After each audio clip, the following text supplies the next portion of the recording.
Hey, this is Chris. It is day 98 of my video blog and Wednesday, June 3rd. And it's kind of late in the evening. And I've had a really rough day today. The pain has probably been about as worse as it has been since I've been diagnosed with cancer. I've really struggled today, and most of this week in managing my pain in my left chest cavity. The pain has been excruciating. I mean, it's like I can't even describe how bad the pain is. It's like being stabbed, sharp shooting pains, and then throbbing pains at the same time, to the point where your eyes just water and you can't even get comfortable, and usually I can manage the pain with my pain medication, but for some reason it's just not been working well this week. And today I've just maxed out the amount of pain pills I can take, which has kept me asleep a good portion of the day, but I'm not exactly sure what's going on. I almost went to the hospital today with it, but before I went to the hospital, I kind of have an idea of what the problem might be, and that is maybe a problem with one of the things I use to manage pain, which is called fentanyl patches.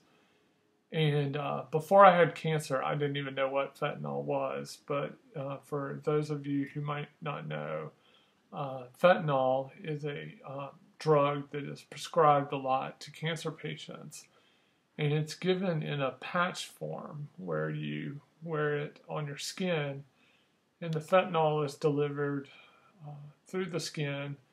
And typically you wear the patch for 2 to 3 days once it's attached.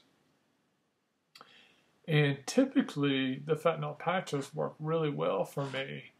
When I put a new patch on, it takes a few hours. For me, it takes about 4 or 5 hours before I actually feel the drug working. But once it's working, usually the first 24, 48 hours on a new patch, sometimes I don't even feel like I have cancer. I feel really good.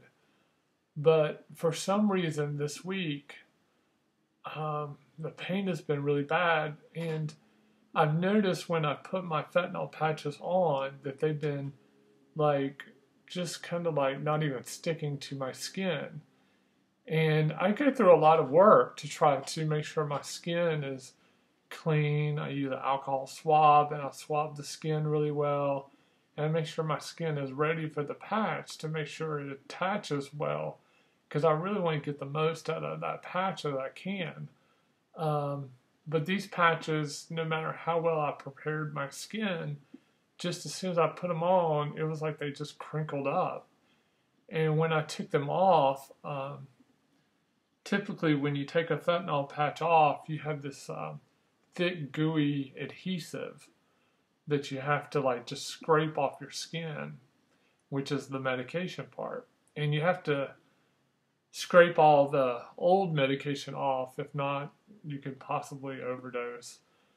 So I always make sure I scrub off all the old medication before putting a new fentanyl patch on. Another thing people do is with these fentanyl patches is you rotate them around your body so you're not wearing them in the same place all the time.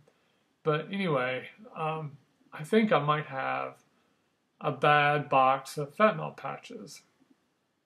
So earlier today, I took my fentanyl patches that have the box up to the pharmacy I go to, because I was going to see if there was anything they could do. And just to tell them that, hey, these don't seem to be working, and they're not sticking that well either. So I spoke to this pharmacist, and he was no help whatsoever. I mean, I wouldn't say he was rude. I mean, he was pleasant, but he was like, well, if they're not sticking, just take some tape and tape them down, and it should work for you. Well, I've tried that in the past, and I was already doing that anyway, and it wasn't. I explained that to him, and he was like, "Well, try some different tape." So I felt like he wasn't any help at all. So I left the pharmacy kind of frustrated, and so later, when I got home, I talked to John, and John is or originally was a pharmacist. He works for GSK now, but he still maintains his pharmacy license. And he said that's just not the way to maintain good customer service, and not the way that pharmacists should have handled that situation, because he said there really could be a problem with that lot of fentanyl patches, and the manufacturer would need to know, and they really need to handle it differently. So he made a phone call for me and spoke to the manager of that pharmacy. So I went back up there and met with the manager, and she was super nice. And she did explain that there could be a problem with a lot of the fentanyl patches that I have, and that's why I'm not getting any relief, because maybe there's just not enough adhesive, or maybe there's not enough medication within the patch itself. So she compared the lot numbers that they have compared to what I have. And they only had one box up there that had a different lot number, but it was already opened. So she went ahead and gave me a partial box of fentanyl patches with a different lot number. And I'll be able to try that tomorrow. I can't change it today because I just have recently changed it. But I'll change it tomorrow to see if it works better. But she wants me to try a different lot number to see if maybe there was a problem with that one particular batch. And then another thing she's going to try is ordering me a different generic from a different manufacturer to see if maybe that might make a difference as well.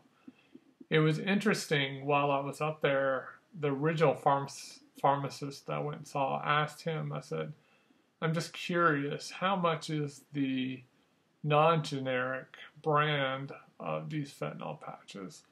So he looked it up, and the brand name, the non-generic version, was $829 for a box of 5 patches. Can you believe it? I mean, it's just outrageous, what brand name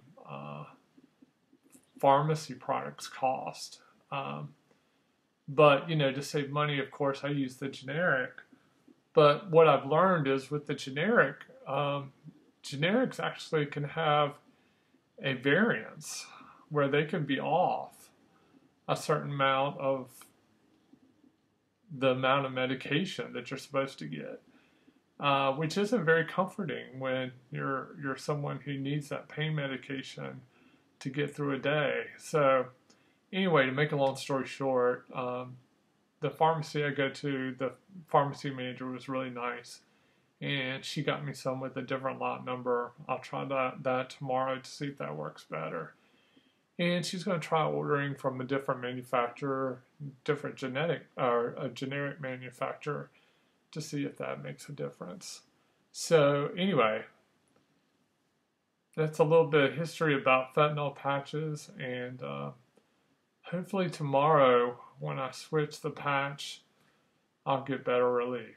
But anyway, that's been my day. I actually need to kind of crash right now and go to bed and take some more medication myself. So I'm going to call it a day, and I will see you tomorrow. Bye.